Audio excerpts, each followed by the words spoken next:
What's cooking, Juventus fans? Welcome back to your old lady's favorite YouTube channel. Just guess what the news topic is today, right? Right? Right? Well, yeah, you know what it is. You know what it is. No more meetings, no more meetings. Stick with us. We'll fill you in.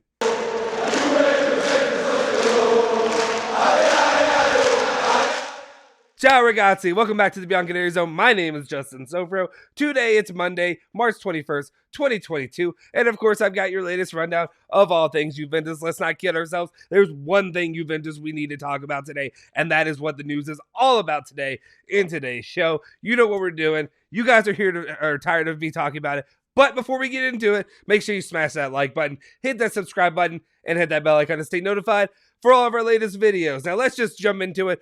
What could the news story be today that's so important that we need to talk about it right here, right now? Well, if you've been living under a rock since, the summer, we've talked about this every single day on the channel. Will he? Won't he?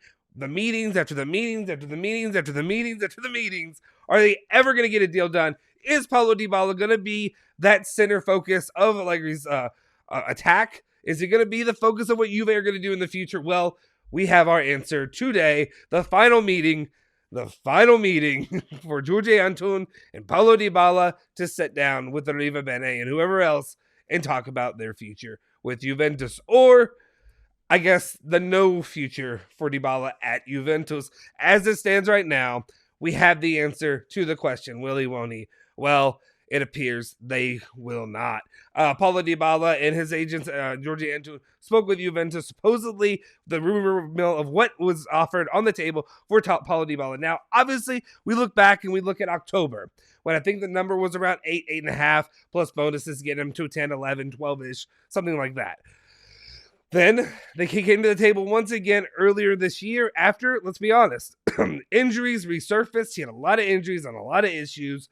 Continuing on, he was missed out of play. He was not playing for a lot of the end of the 2021 calendar year. And then coming into 2022, that was his time to really prove his worth for Juventus. And I understand there's a history of Dybala since he came from Palermo and how important he is. Let's be clear. I personally love Paulo Dybala. Paulo Dybala has been one of my favorite players as of late that's played for Juventus. But there's one thing he is not. He is not Alessandro Del Piero.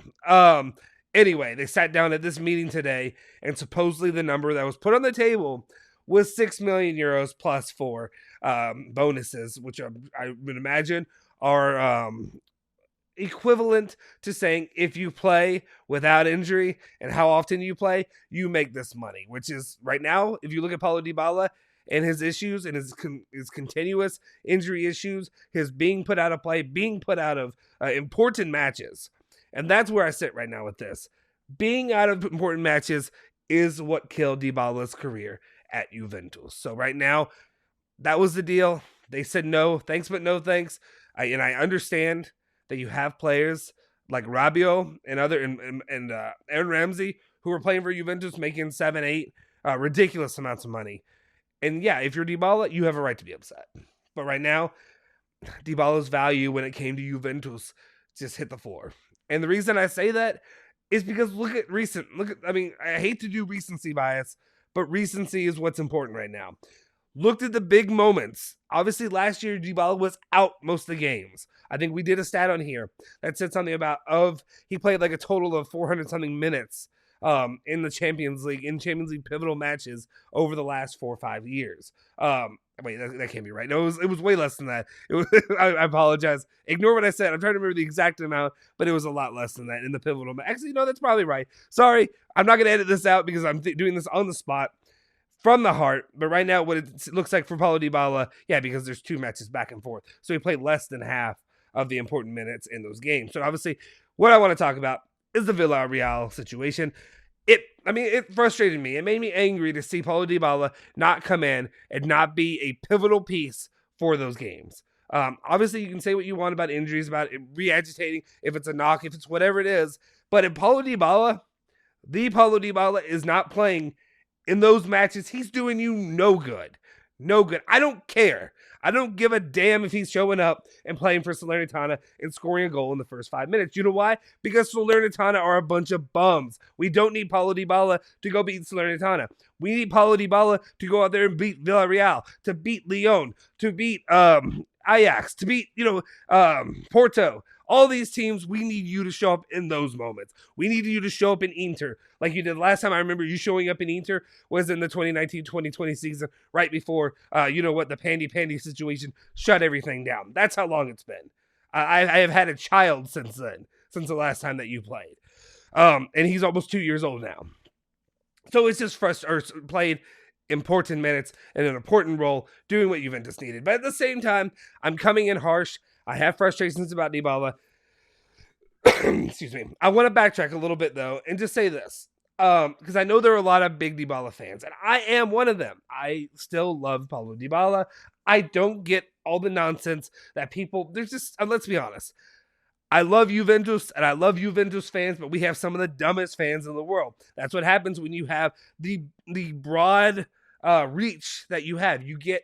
Your lowest common denominator grows much larger than some other clubs, right? Than some other small clubs. So we're going to have the vocal idiots that are out there that are hating on Dybala, that are making comments about his hair and saying that his hair is a big issue, or that it's Oriana, if she's the one that's causing the issues because he's dating this girl. Shut the hell up. That doesn't matter. All that matters is if he's healthy and he's playing his damn game. The reason that he's not playing games is not because he is dating some girl from Argentina who's a pop star or whatever. That doesn't matter.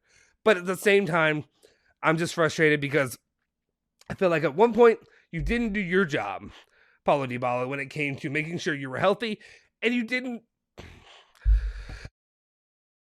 Sorry, didn't want to cough in the mic twice in one episode. You didn't do your job of making sure you're healthy for the big game matches. You didn't, at some point, and I know Paulo Dybala, when I say this, he's obviously not the Michael Jordan of European football, but you always think of like the flu game, right? The game when you know your team needs you.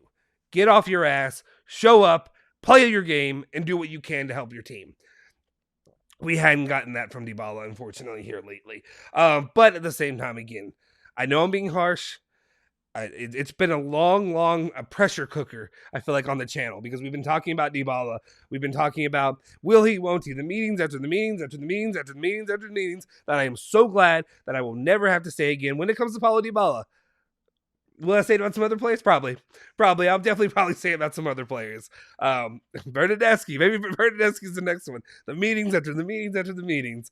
Federico Bernardeschi. Now, I hope we're not doing that on the channel. I'm not going to push that on the channel. Promise me. Or I promise you. But at the same time, thank you for all that you've done, Paulo Dybala. Thank you for being a part of this club. Thank you for being the player that you've been. It's unfortunate that it ended this way. It's unfortunate that you... from both sides. Let's be honest. There's part of me, I do have criticisms from the management.